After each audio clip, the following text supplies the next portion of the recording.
Welcome back to the Analyst Desk. We are so glad that you're still with us. We did just see Misfits take down their first win of the summer split, and Kabi picked up the Kia Player of the Game with 58% of the votes. Finally for the lad. He's been playing his heart out, and now to have a win. And finally, we got to see the Kaisa. God bless. Smack that Ezreal into the ground. It's exactly what we wanted. Of course, it was not the Ezreal Yumi, but it's good to see. And I think well-deserved.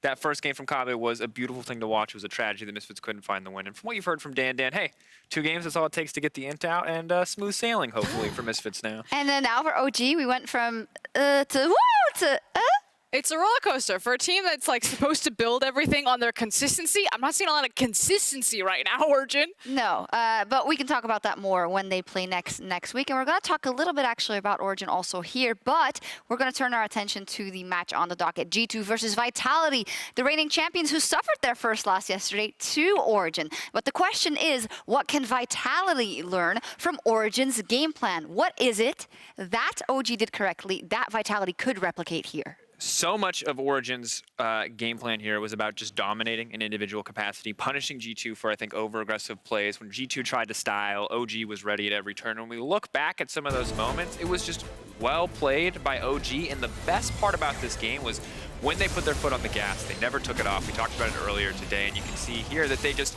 this is already, after they've already kind of started to build a small advantage, and this is where we really get to see peak Alfari and why you can never let this man have his hands on a pirate, because he's just so dang unstoppable.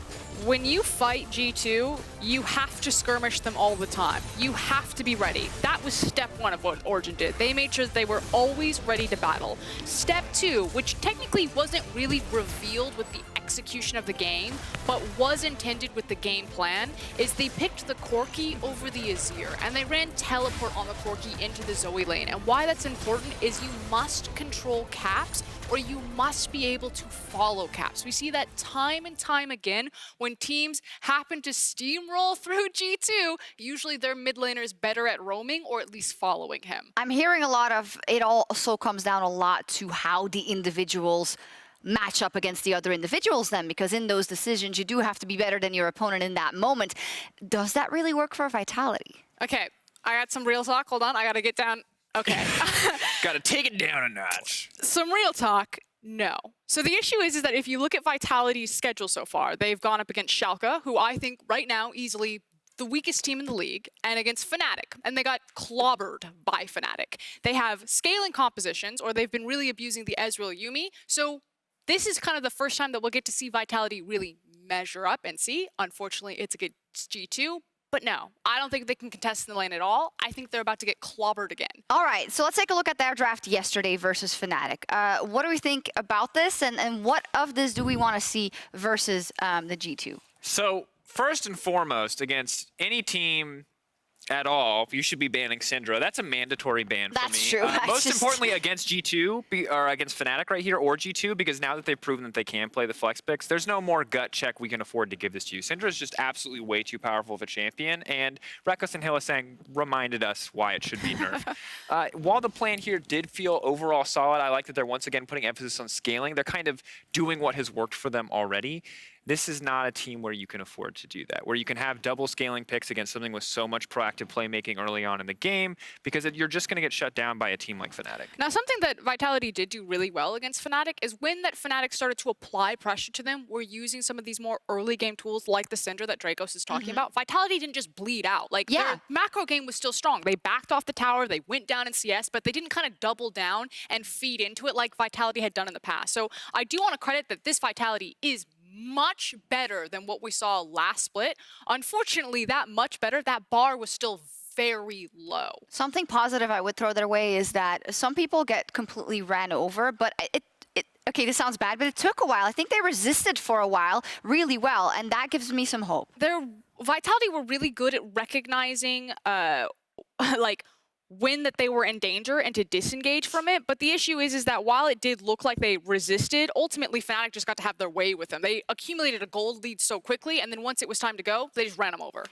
One thing I want to talk about is because we're focusing so much on a Vitality, and I think we're used to doing that because when G2 loses a game, we just go, they'll win the next one. But I don't want to do that here. You have to celebrate it. Well, you just have to say they did lose to OG, and they got clinically dismantled by OG and G2, and we have to serve them the same courtesy courtesy if we did OG when they lost on day one, we have to criticize them for it. So what are we expecting from this G2 in order to bounce back? And what do you want to see from this G2? I mean, to be frank, I just want to see cleanup of the early game performance. I feel like the drafting wasn't on point either. You can see, you know, G2 obviously weren't able to practice to their full capacity this week, and you can see that kind of counting against them. So clearly their read on the meta needs to be updated, and they need to give a bit more respect to some of the picks coming in from their opponents. Anytime you criticize G2, it's hard to make anything stick, because we saw in playoffs you can get 3-0 one week and you can come back and just double back-to-back wipe the floor with the league. So, but that said, any one of these issues that sticks around for drafting, haha, grabs XD, whatever, like anything like that sticks around for more than 2 weeks, and that's when we start to have a right to be concerned. So if we get some really bad drafts today, that's what I've got my eyes on. Quick final note? I think it's just the specifics of the bad draft. I don't think it was a bad draft. It was that they were missing necessary tools, which was a better frontline and zoning champions if they want to play a tank, or excuse me, a poke composition. All right, let's see what both teams go for, and we'll see if Vitality can pull off an upset tonight as we leave it to our casters for picks and bans. Thank you very much, Shocks. Thank you very much, Fusk. Both of our hair has had a little bit of an adaptation. We have Slicked Back and Surfer Boy. Yeah. Medic and Velios. But we're going to focus on the game now, Medic, because we are, of course, going to be talking about G2 I didn't versus realise the 30 Vitality. seconds of fun I wanted to have at the start was too much for Fun you. is forbidden, Medic. We've got to focus on League of Legends. I didn't realise we were watching because LCK. It's G2 versus... That's mean. That's G2 versus Vitality. As the analyst just said, I think that it's pretty favoured towards G2 on paper. Vitality have had two quite contrasting games. One where it was pretty one-sided against the likes of Fnatic, whereas obviously against Schalke they look pretty convincing. Yeah, and I'm curious as to how the draft will play out. G2 will be playing on the blue side. They will be able to get themselves first pick. This will force Vitality into a certain direction with some of their bans. So as we jump into Champions Select, let's see what direction both these teams go.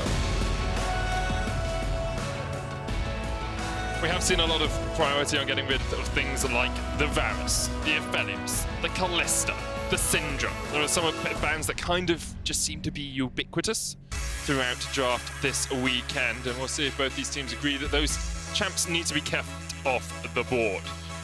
G2 on the blue side will remove Trundle straight away from NG. So it looks like Vitality sticking to standard right now. Syndra going to be taken off the board. You would imagine a Varus is also on the docket for them.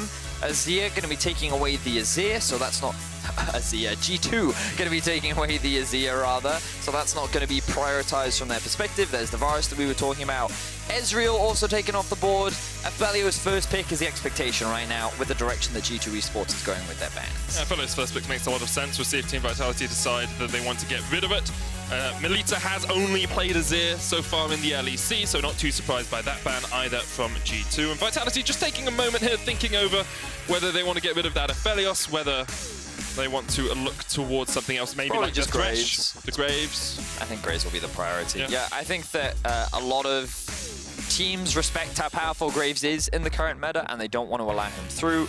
Therefore, the Aphelios will, of course, be picked up by G2 Esports. This then brings into question what you answer with, and Vitality are going to respond with the Kalista Thresh. You talked about the Thresh being left up and available.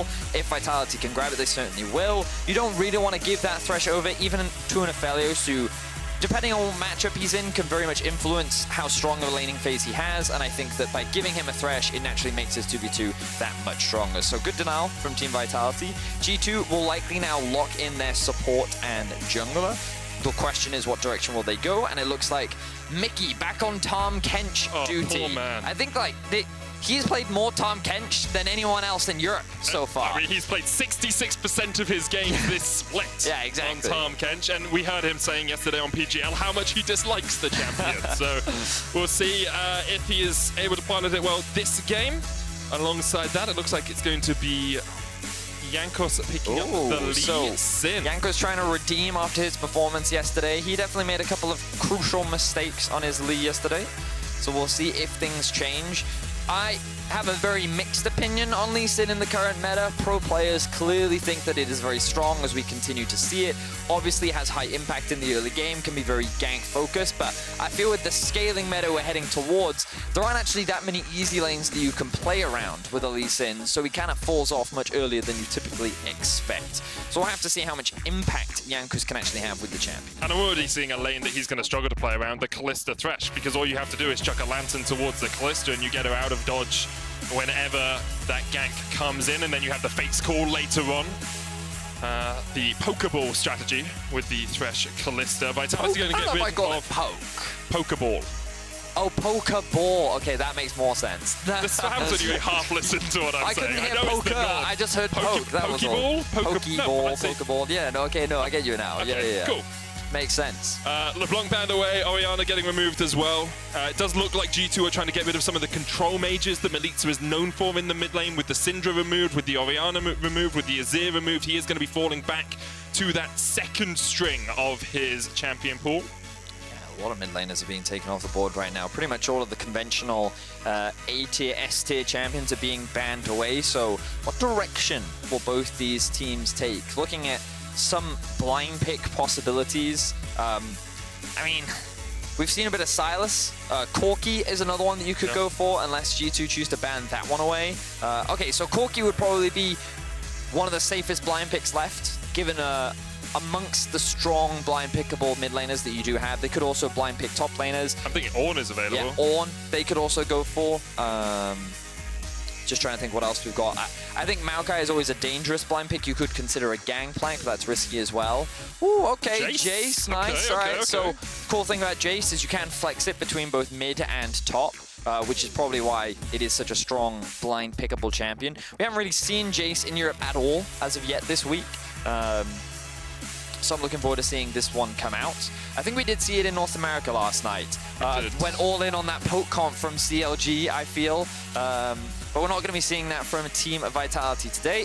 G2 Esports responding with the blind pick on themselves. Pretty safe tank up in the top lane, and very clearly you can already see the direction. Very much of what we've seen so far in this meta, very team fight focused. I'd love to see something like a Zilean on the side of G2. We saw it during playoffs when G2 ran it, and I think Zilean plus Aphelios is a very terrifying combo. Yep. So you'd run Zilean mid and then the Aphelios with the Tahm Kench in the bottom lane if you're going to do that. But it's going to be Galio still adds some of that protection in the mid lane. It feels very much like this is, okay, Perkz will carry in the end of the game. Yeah, this is a protect the Perkz comp. Yeah. Perkz has done 39% of his team's damage this split, so if you want anyone to carry, it's going to be the AD carry in this game. I did look through match histories, and Melitza has played Jace 3 times in his professional career. Once last year when he was playing for Giants, and Sion will be the last lock for Cabochard in the top lane. So it is going to be a mid lane Jace. Yes, and I like the adaptation. We talked about it being flexible. By putting it into Galio, you have an AD matchup into a champion that typically wants to itemize MR, which gives the advantage over towards the Jace. You can also use a number of abilities to knock back the Galio and keep him at arm's length when he's trying to taunt you up, which is always great. And then I do believe that Cabochard considers Sion to be a pretty strong matchup into the Ornn as well. You can be quite an effective lane bully, and your ability to roam around the map and act as an engage is also very powerful. So I think that in terms of team fighting power, both teams have strong tools. The late game I have to give over towards G2 Esports just because they have the Aphelios. We already saw earlier in the day what Aphelios was capable of once he gets that Death Stance completed. If you don't know what I'm talking about, be sure to go head over to Reddit and see that clip. But it's definitely going to be an action-packed one for sure.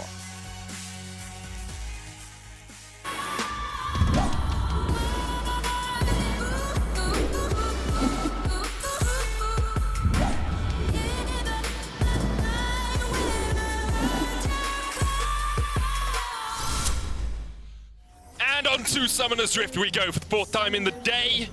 For the 14th time in the weekend, Vedius. Not often we get to say that. Super week, we are nearing the end. Only 2 games left to be played, and we have an exciting one.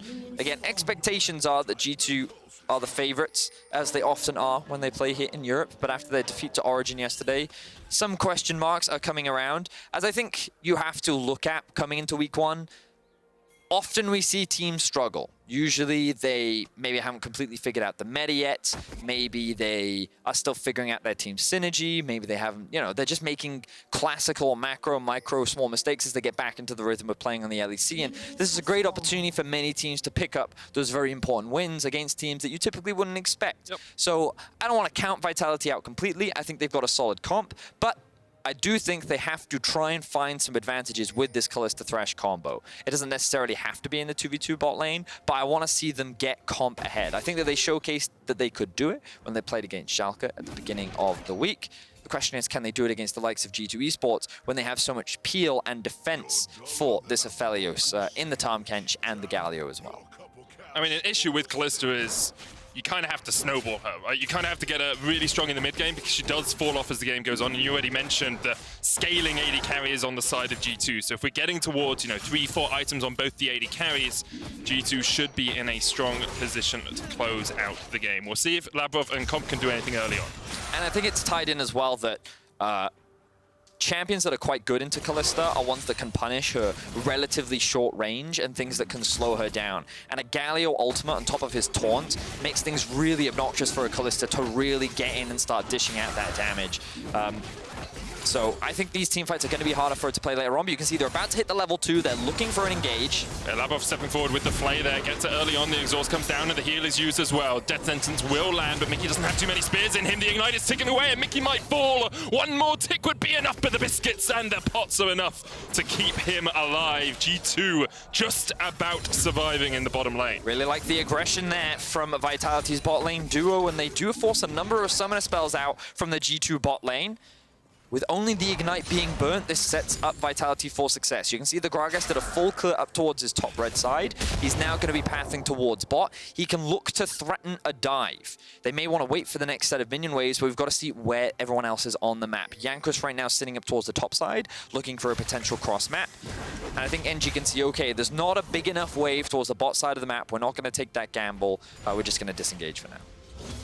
Caps and Jankos will make a foray into the red side jungle. Might be looking for a top dive of their own. Yep. 3 minutes 30 is when it's going to be as this wave crashes in. But there's only 6 minions there. You'd want a few more because, of course, Sion can use the Decimating Smash to clear these out. He's going to try and do it early on. Gets the stun onto Wonder, but here comes Jankos. Teleport immediately used as the Shield of Duran comes down as well. And only Wonder tanking the tower there. Melitza looking for the Shock Blast combo with that acceleration gate, but can't find the connection. So in the end, G2 win out because they get the summoner and they didn't burn any of their own. So we did hear the analyst test talking about how Origin matched Caps in the mid lane by utilizing a teleport and trying to get a winning matchup for the mid laner as well. And by doing this, you can mitigate a lot of Caps roaming that he often loves to do. Good teleport from Melitza does dissuade that dive. Caps loses CS as a result of it as well. Now Lavrov taking a lot of damage here. Gonna get chunked out just a little bit. The fight comes out, but Caps is already on his way towards the bottom lane. NG is gonna be here first. And remember, Mickey, no flash, no exhaust, no way away from the body slam, and there's first blood. Now, teleport's gonna come in from Wonder. Caps is already here with his teammate. Jankos coming down through the river, and NG is gonna get caught out. That gift will be given over to Perks as he secures it with the final auto attack. And Comp and Lavrov will be able to get back underneath that tower. However, Jankos is looking for a little bit more action here.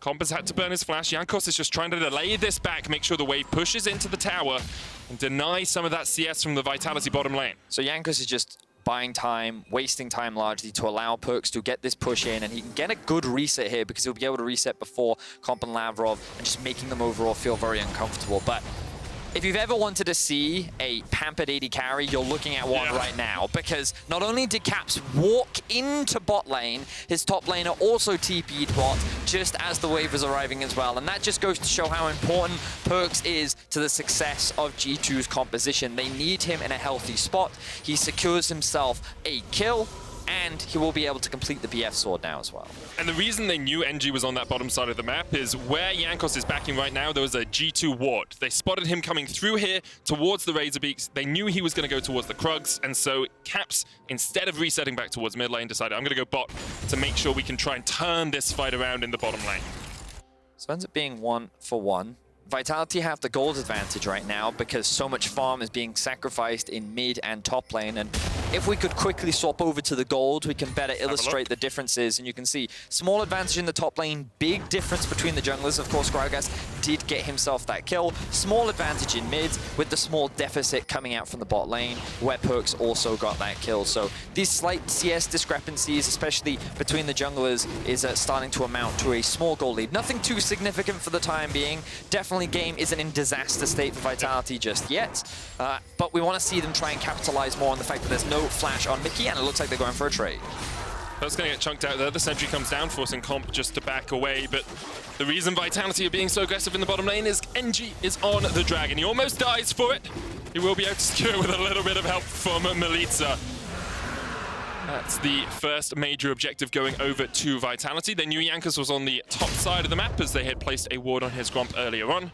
Makes it relatively safe for Vitality to go for that. Yeah. Solid so far from Vitality. The game is pretty neutral. I'm kind of looking at next possible steps. With the Drake being gone, you have to take into consideration, do either side look to try and swap? Well, for Comp and Labrov, they probably don't want to swap. They want to stay in that 2 versus 2 because it's easier for them to be able to gain advantages and it's easier for them to look to try and make plays. The risk is Caps is now level 6. And if we could very quickly jump down to the bot lane and have a look at the wave state, you can see that a wave is going to start stacking in favor of G2 Esports. And Labrov and Comp cannot just keep pushing this. So the thing we have to keep in mind is, will G2 look for a play on towards this bot tower? You can see that Jankos is resetting, his bot side camps are all up, Caps is already roaming and looking to clear out vision in the river. The big thing is that Cabochard has his teleport up. So if G2 do try and force this play, the ability for Vitality to counter is very real. I quite like the idea of NG coming down here a little bit earlier, looking to see if he can make something happen before Caps and Jankos can come across. But because he's been on the bottom side of the map, his red buff was stolen away by Jankos, and now NG will recall, probably heading up towards the top side. Okay, and this makes it a numbers advantage for G2 if they go for the dive. If we're going to see the dive, it's going to be now or never. The reset is going to come in from Caps. He also has teleport thanks to his unsealed spellbook. Are we going to see the play happen? It looks like Jankos, he hasn't come in from the flank. Galio is hovering. Here comes a TP. Here we go. Teleport coming in. They're looking for the fight, but there is the Lantern to get Comp out. And it's much ado about nothing. They do get plates, which is always good. Funneling onto that AD carry, funneling onto Aphelios. But the most crucial thing is they're denying Comp and Labrov gold. And remember, we said it's very important for Vitality to try and get this bot lane ahead. And so far, they have not been able to do it. And losing all these resources is really going to hurt them. So they're going to TP Cabochard down towards the bot side of the map. The swap is likely now going to come through from Vitality. And they're going to look to get this Rift Herald and then trade it for the top side. So this is something I want to praise NG for. I know during the offseason when the swap was made, when Skeens was taken off the main roster and NG was put on, a lot of people wondered exactly why that might be happening. From what I understand, it's more about how he communicates and how he coordinates the team. And you've seen a couple of times here, he's noticed that the enemy jungler is on the opposite side of the map, and then he's been able to secure these objectives for his team. There is a fight going on. Caps is going to get kicked back here in the middle of the lane. And the Ignite goes down, but a great hook comes out as well. Here comes the Moonlight Vigil. That's not going to connect with the train of pain. Finds its destination. And Mickey will pay the price. NG did get the Rift out. It's going to go in for the fight. Continues the battle in this mid lane as Caps falls. Good flash away from Labrov. There's the hook onto Wonder, and Cabochard gets another kill onto Jankos. Wonder tries to dash across the wall. He's straight on Comp, but Comp just pull back the spears. Just rip them through the heart of Ornn if you want to get that kill. Wonder's going to try and chase his way away, but the Predator is on its way. There's no flash. The Bellows Breath is available, but it just walks him back into his death. And Vitality find an incredible fight in the mid lane. Yeah, this is huge for Vitality. Just when things started to look dire, they kill off, I think, 4 members of G2 Esports in the middle lane, and they're going to balloon this gold advantage to 1.5k now. Excellent stuff from the side of Vitality. And let's have a look at how they punish G2. Caps and Melita go for a bit of a back and forth trade. Melita's trying to bait Caps in here, but Caps feels safe because he knows that Mickey and Jankos are on their way. Seeing Perks, G2 think that they can go for this all in, but with a really good hook from Labrov, he's then just buying time for Cabochard to come in from the flank. His ultimate allows him to close the distance very quickly. Mickey ends up dropping. And this was the interesting play here. Jankos and Caps tried to get a collapse onto NG, but they actually just closed the distance between them and Comp. A really good Gragas ultimate comes out from NG to then knock those 2 members in to allow the rest of Vitality to secure those kills, and then Comp is just kiting back the Ornn to allow Vitality to secure themselves another kill. 4 for 1, I believe, was the overall trade, and this is going to set up Vitality beautifully because now a lot more items are going to come under their belt. You can see the Sunfire is now finished for Cabochard. Comp has finished or is on his way to completing the Blade of the Ruin King with the boots already upgraded and the Bilgewater Cutlass in his inventory. And Vitality is now feeling a lot more comfortable compared to what they were in before. I've got about a 2,000 gold lead right now, Vedius, and I believe they still have the Rift Herald sitting on NG, so they can use that to try and push in one of these towers. You want it in the next 3 minutes, of course, because plates are still there. See perhaps if you can funnel some of that gold onto Comp, who is only about even with Perks. Now you can see that Wonder does have teleport, but he's grouped up with his team to help gain priority in the river. They're forcing their way in. Sion is on his way in, does have the ultimate. NG taking a little bit too much damage there as the bot lane gets pushed in from Vitality.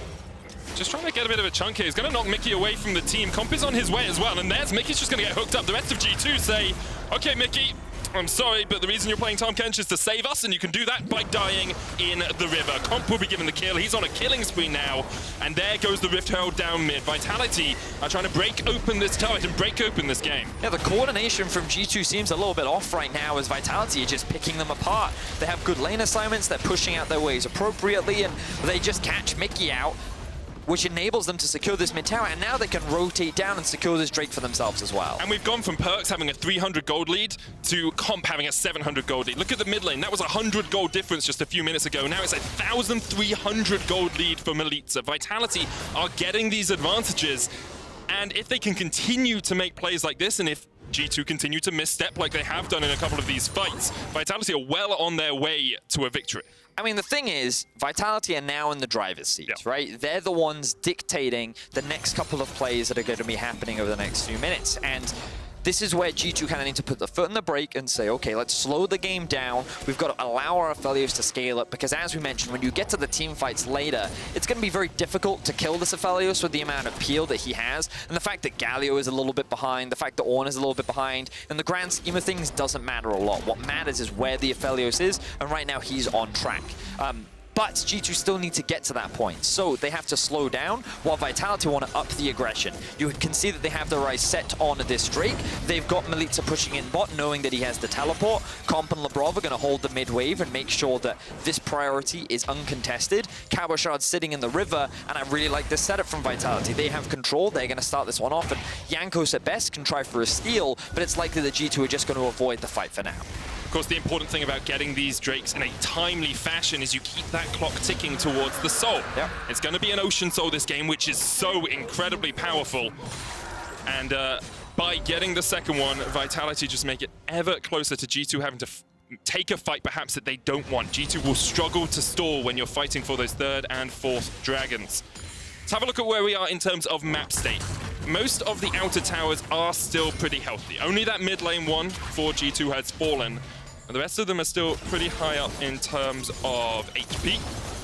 And I wonder where Vitality will want to move next on the map. Well, Herald is the next big play. I forget what the timers are between respawns. It's like 6 or 7 minutes, something like that. And which means that Vitality will likely send their bot lane either mid or top in order to be in a position to be able to contest that objective. G2 are committing their duo towards the top side to try and secure the towers. Oh, look at the damage from Milica. Chunks out Jankos already.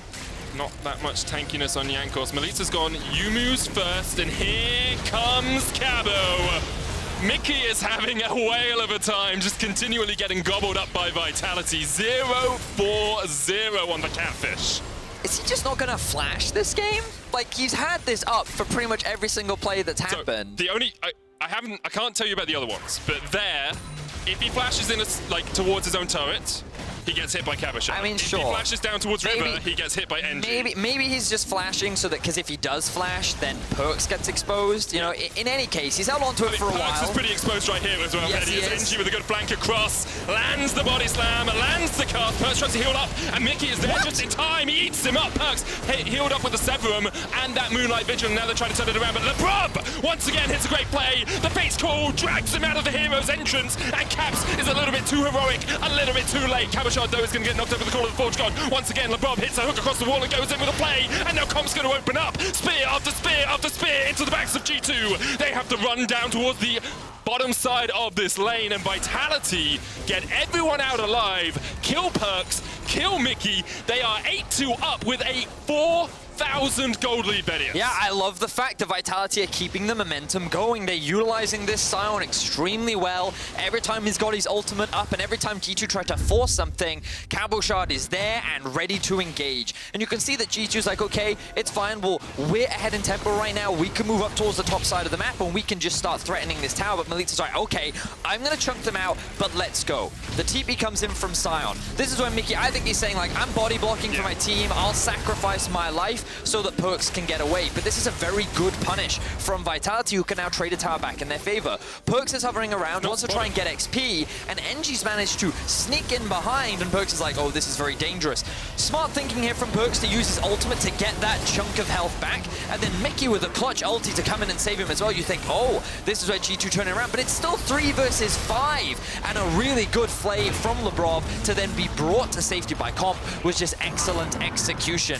Lebrov then here lands another clutch hook onto Caps, or rather, he lands it onto Wonder so that he can then get in, land another flay to allow the rest of Vitality to then follow up. And the execution of this team fight from Vitality is just so well done. G2 getting a little bit greedy there as well, thinking that they were stronger than they actually were. And now Vitality set up to secure themselves this Rift Herald, and they're continuing to elevate the pace of this game. They really are. Rift Herald will allow them to open up one more of these turrets. We have seen the bot lane tower fall for Vitality, the top lane tower fall for G2. G2 to just shove in that lane. I believe Wonder was taking it as we saw that fight go on in the top lane. And Betty, I've been talking to LS a little bit this morning, right? Because I'm trying to be more of an analyst. I'm trying to learn more about the game, right? Sure. And whenever I see longer lanes like this... You can't freeze right now. This is what, but I want to know why. I want you to explain. Because the dragon spawns in a minute. There we go. But, like, Vedius, I might know this, okay? But let's pretend there's an audience listening to us. I'm just saying. Where you can explain why freezing would be a bad idea in this situation. Because in this context, I mean, you always have to look at objectives first. That's the first thing. When you look at freezing, you have to decide what else is there to play for on the map. And usually you do freezing because there's nothing to play for, and there's no need to just keep giving farm to the enemy team, so you can kind of reserve farm for yourself. In this case, though, Vitality have Herald. They also have a pretty substantial gold advantage, so trying to freeze when at a deficit is harder anyway. And Dragon is about to spawn. So if you concede that, like, you could argue that, yes, you can concede it to get some gold into your back pocket. And right now, what G2 is doing is they're trading a tower in order to trade for pressure. So they're trying to get a little bit more gold back into the pockets of the Aphelios. And you'll notice he's trying to push that wave all the way in so that it can't be frozen towards the top side. And the wave will actually bounce back towards him so that resources will keep getting funneled into him. But the cost of this is, of course, the third Drake of the game. G2 recognize that they can't afford to take this fight right now. And Vitality are going to pick up this objective, and it takes them closer to the Dragon Soul, which of course will put them in a very good position, given that, of course, you've got to remember they're already in a very good position, of course. And now that the game is in a state where Baron is the next objective that spawns at 20 minutes, now you can start thinking about maybe there's a space for us to freeze, maybe we can set that objective up. But again, because of how far ahead Vitality are, they could then just force Baron. So. Or they can come down and break the freeze pretty deliberately. In this state, it's hard. I understand. You've just got to, objectives are the first thing that you always have to think about when in the context of freezing. Thank you for that informative piece there. What I wanted out of my question, and we'll see how Vitality decide to play the next couple of minutes. Because as you say, Baron up in 30 seconds. They do still have that 4,000 gold lead. Runans and Blade of the Moon King now just completed on Comp. The Black Claver and the Yumus are sitting on Melita. He's got the slightly magical footwear. He's decided not to upgrade those as of yet. Perks behind in terms of itemization. Only with the Infinity Edge and the Zeal. We'll be behind in terms of gold as well, because there's a 20 CS difference, but a 3 kill difference between those two AD carries. And we'll have to see where Vitality step up next. Well, as mentioned, the Baron is up and available right now. but that's not the primary objective that they want to play through. They're going to concede pressure around that objective so that they can utilize Melitza in a side lane. That's the thing that we haven't really talked about a lot this game, is that Melitza, no one can really stop him in the 1 versus 1, especially with the advantage that he has. So they can continue to play around him as he just generates constant pressure in one aspect of the map, and then Vitality group up as 4 and then kind of collapse through him. So that's what they just did to the bot side of the map. Caps wanted to try and trade on the top side, but now Vitality are making a quick rotation up, so he's going to be forced to disengage. I'm not sure if the minions will be able to finish that tower up. We'll have a look. Don't think so. I think Melitza's just going to come across the wall. It did feel like Vitality gave Caps quite a lot of time there in the top lane by himself. They managed to get the bot tier 1, yet bot tier 2, so yet to best of them. But Lvov caught out just a little bit here as Mickey came in with the Abyssal Voyage. Fate's Call's going to get him out, and he'll be fine for the moment.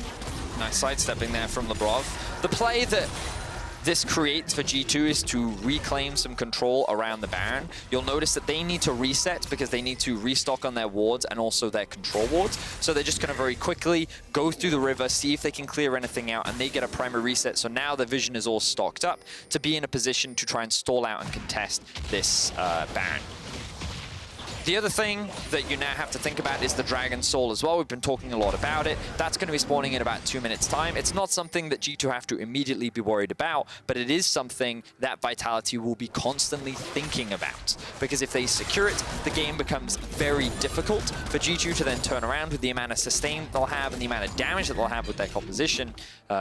This game will pretty much be locked in for Vitality.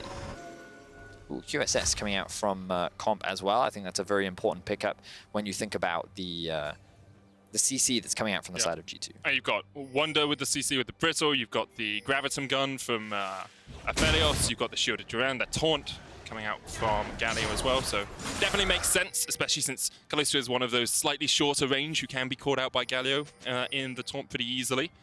You have to be dancing around the edge of it. G2 are going to set up vision down towards the Ocean Dragon. They've got a minute and a half before it spawns, but what I think they're hoping is that Vitality make a step into it without checking.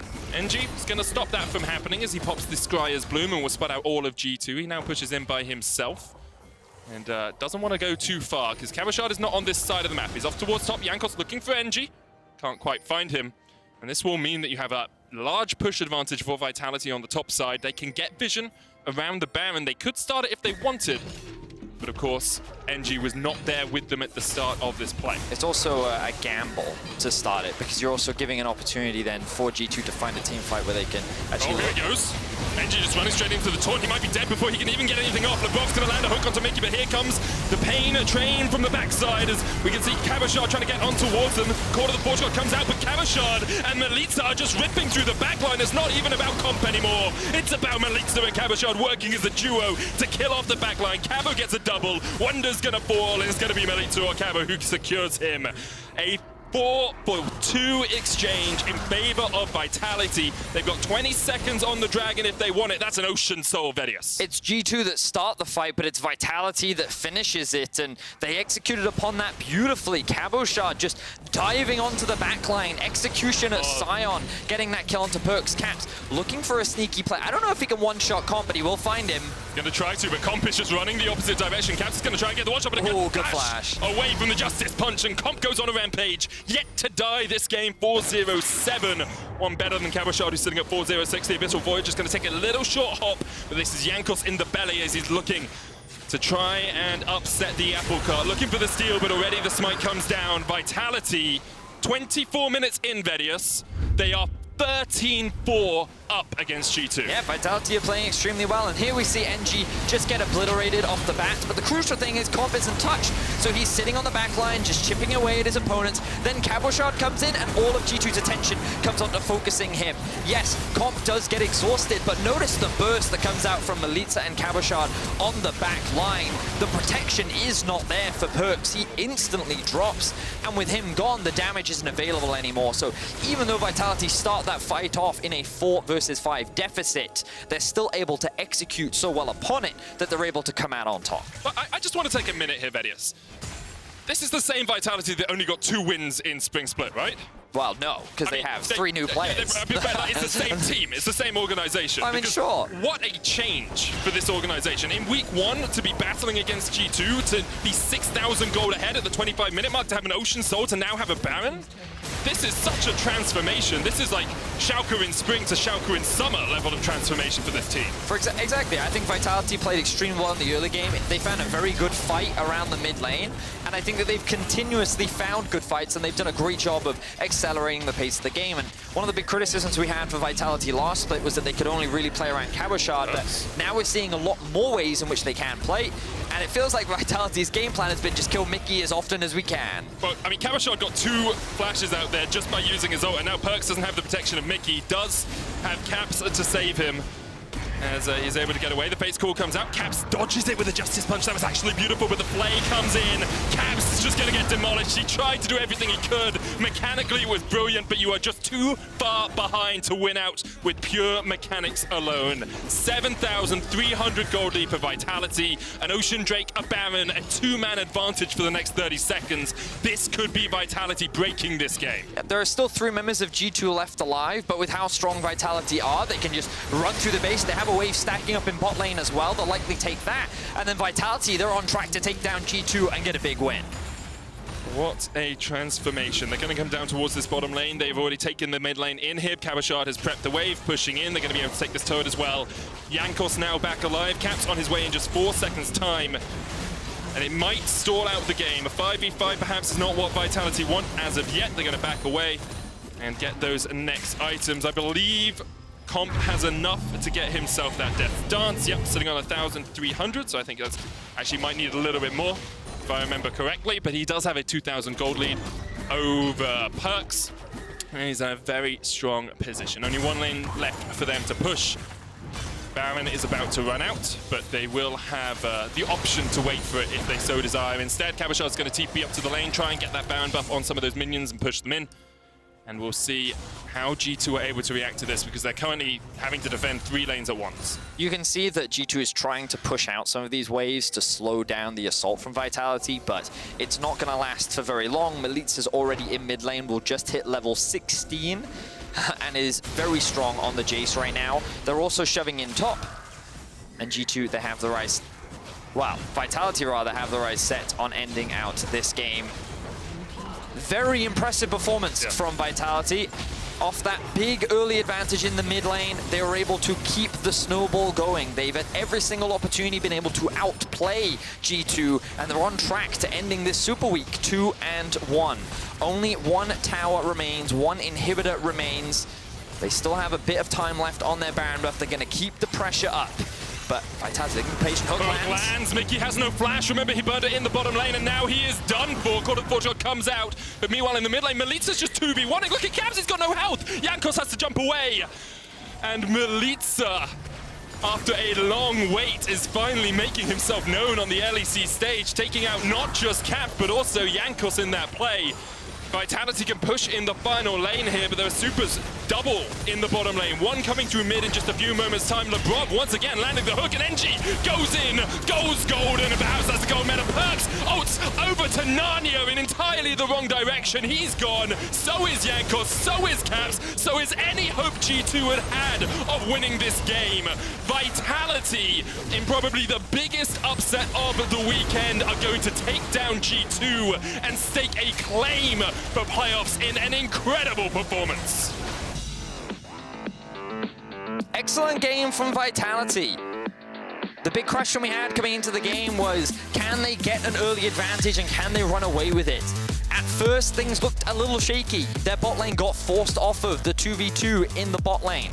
They were being pressured away from their tower, and the moment they made that swap, the moment they found that mid lane team fight, was where the doors really opened for this team, and Vitality just kept accelerating the pace of the game. I love their use of the Scion. I thought that it was so good. Every time they found really good flanks with it, every time G2 tried to make a play happen, the Scion was there with a really good ultimate to start the engage off, and in a 4v5 fight that happened in the mid lane, Vitality was able to win. So props to them.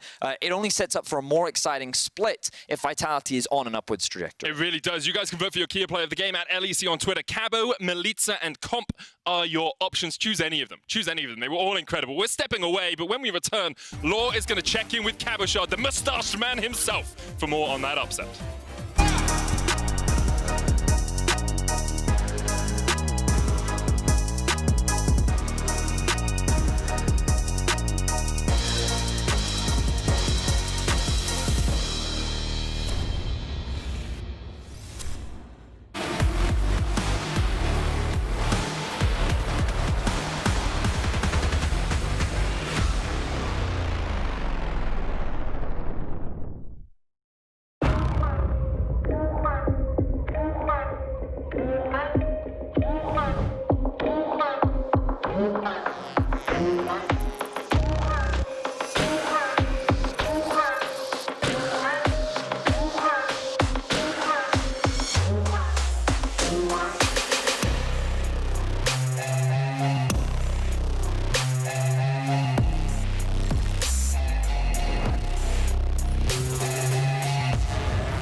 And welcome back everyone to the LEC. Laure here with Cabochard after Vitality's amazing upset against G2. Hi Cabo, how are you? Salut Laure, everything is good. Obvious question maybe, but how do you feel? Yeah, I'm really happy. I think we got our hands on like all the champs we wanted. I got flashbacks from the 2018 Worlds playing Sion. I really like the champ. Our bot lane on Trish Kalista is a pleasure to watch. And no, I think we took it like slow but steady as well. And like when we knew the Ocean Soul was spawned and we had like 3 drakes, we knew it was in the pocket really. We just had to peel back, and yeah, we took it slow. Yeah, slow and steady. And I mean, these things are never easy, especially against G2. So let's rewind a bit. Tell me about the game plan you had loading into the game after the draft. We have a strong 2v2 mid. We are kind of afraid that like they could stack armor because we didn't have really AP, but in the end with Gragas it was okay. Thresh Kalista is a bot lane that really demands like playing around it and fighting, but we got a very big 5v5 around mid, like when I was flanking, and then after that we were able to swap, get every objective, and yeah, it was smooth. Smooth indeed, and as I said before, things are not easy against G2. I mean, we saw teams taking the early game, then G2 come back in the mid game, and you have to keep the momentum in these moments. And it's hard, given that you're a new team, I want to say, with the recent changes you made. So to me, this victory proves that you have a lot of trust in each other, and this synergy is operating already. So tell me about this new lineup and building everything. Yeah, I think it's only the beginning. I think we have really great individuals. Yesterday we were not able to show so much after the bot play. I think what they did at 8 minutes, it completely like crashed the game for us. I think we have still a long way to go, but I'm really hopeful about what the future will bring. I can only imagine and hear. Yes, Go. Sorry, and for this game, it was mostly, I think, about keeping the excitement low. Like we could all feel we're in control of the game. It was just about, yeah, we know G2 from 15 to 25. They are really strong. So if we just play as 5, commit on one side together, it would be for us. You can be proud of what you guys did today. And I want to say, alongside having an amazing mustache, you are the Kia player of the game here. So are you happy about the performance you had? Yeah, Kia player of the game on a champ like Sion is nice. I think it's a champ I really like, and I think you can do so many things with it, like from level 1 until like you have great flanks to find. And yeah, I guess I have to send a big up to the boss. I watched his videos and he's insane Sion, so it's a pleasure to play it in LEC. Well, bravo, Cabo. Thanks again for the interview. Merci. Congrats on winning against G2. And we are going to take a break, and we'll come back in a few minutes for the last game of this Super Week, Excel against Fnatic. Stay tuned, guys.